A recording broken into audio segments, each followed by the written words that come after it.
Assalamu alaikum, my dear students. How are you all? I hope that you all are fine and doing well at home. Well, I am your science teacher, Miss Iram Naz, and I'm here for the revision of unit electricity. And let us start our today's lecture. So, what is our today's task? Today we will do unit number 8 electricity, page number 24 and 25 of our school workbook. So what we will do first we will take a quick revision on what did you studied in the unit number 8 electricity. So what is electricity? Electricity is a form of energy. Electricity helps us to do many tasks. You cannot see electricity, but you can see where it is working. जिस तरह आपको पता है कि हम बिजली को देख नहीं सकते, लेकिन उनसे चलने वाली जो चीज़ें हैं, जैसे कि आपको इस पिक्चर में नज़र आ रहा है, washing machine, electric kettle, television, microwave, computer, hair dryer, electric fan, vacuum cleaner and refrigerator, ये तमाम चीज़ें जो आपके घर में होती हैं, ये तमाम चीज़ें इलेक्ट्रिसिटी से चलती है। ये एक फॉर्म ऑफ एनर्जी है, यानी एक ऐसी ताकत है, एक ऐसी क़ुव्वत है जो आपकी इन चीज़ों को वर्किंग करने में मदद देती है। ठीक है, हम इनको देख नहीं सकते, लेकिन इलेक्ट्रिसिटी की मदद से ये तमाम इलेक्ट्रिक अप्लायंसेस आपके घर में जो हैं वो वर्किंग करती हैं। जी, main electricity and batteries. So main electricity and batteries जो है वो हमारे घरों में कैसे आती है? Can you see this picture? In this picture you can see an electric tower, जिसके जरिए एक ब्लैक कलर की वायर की केबल्स होती हैं जो थिक वायर्स के जरिए हमारे घरों तक इलेक्ट्रिसिटी को प्रोवाइड करती हैं।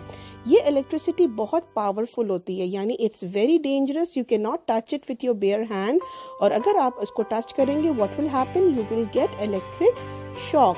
सो you have to be very careful कि आपने इस डायरेक्ट इलेक्ट्रिसिटी को टच नहीं करना होता। ठीक है, और ये हमारे घरों में कैसे आती है? How does the electricity come at our home? Through thick wires called cable. So, what are the safety rules regarding electricity?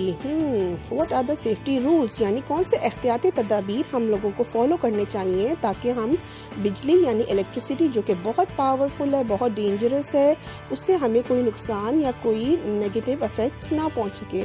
Number 1, never play with electrical equipments और वायर्स। ये जो बच्चा जिस तरह आपको नज़र आ रहा है कि वो एक मतलब एक्सटेंशन के साथ खेल रहा है, it's very very dangerous. You should not play with electric equipments.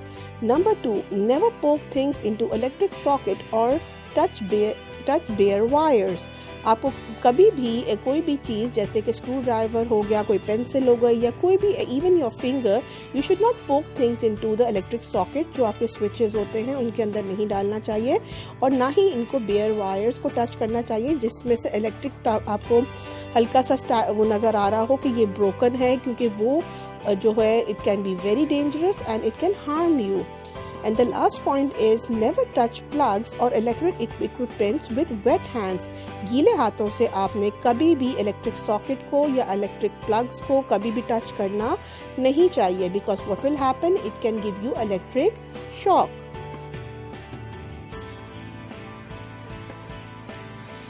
Batteries and cell. They are used to store electricity. Can you see the picture of these batteries and cells? Yes, these are the batteries and cells that we use in our different electronic items जो कि electricity से नहीं चल सकती।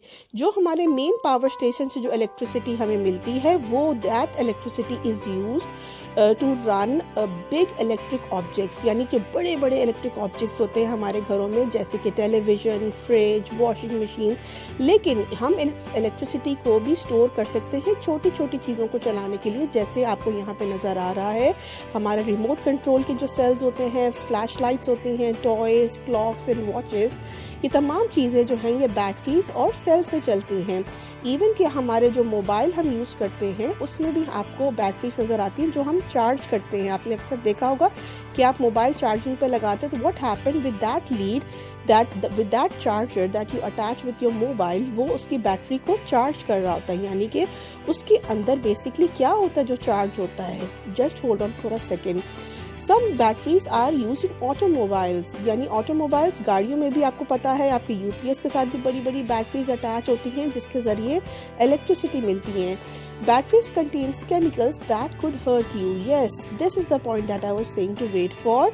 इसके अंदर एक बहुत डेंजरस केमिकल होता है दैट इज कॉल्ड एसिड, जो कि चार्ज करता है, ताकि जब वो चार्ज हो जाता है उसके अंदर इलेक्ट्रिसिटी स्टोर हो जाती है। स्मॉल अमाउंट ऑफ इलेक्ट्रिसिटी जब स्टोर हो जाती है तो वो उसके मदद से हम अपने छोटे छोटे इलेक्ट्रॉनिक इक्विपमेंट्स को चला सकते हैं।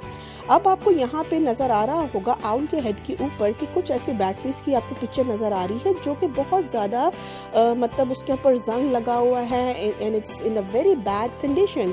सो व्हाट हैपन, जब वो एसिड लीक आउट कर जाती है, जब एसिड जब आपके सेल्स ख़राब हो जाते हैं एंड वो थोड़ा सा उसको जंग लगना शुरू हो जाता है तो हम उसको कंटिन्यू नहीं करना चाहिए यूज़ करने के लिए, इसको थ्रो अवे कर देना चाहिए because it can be very harmful. Okay, so Thomas Edison, yes Thomas Alva Edison सारे बच्चों ने हम लोगों ने पढ़ा था। Do you remember in unit number 5 electric light? Yes, he was an American inventor, and what did he invented? He invented electric bulb in 1879. He even invented many things like microphones and many other standing cameras and many other things. You can Google it up in the net also. He became very successful, but he kept on keeping the hard work and did not give up. So Thomas Alva Edison, what did he invented? He invented the electric bulb.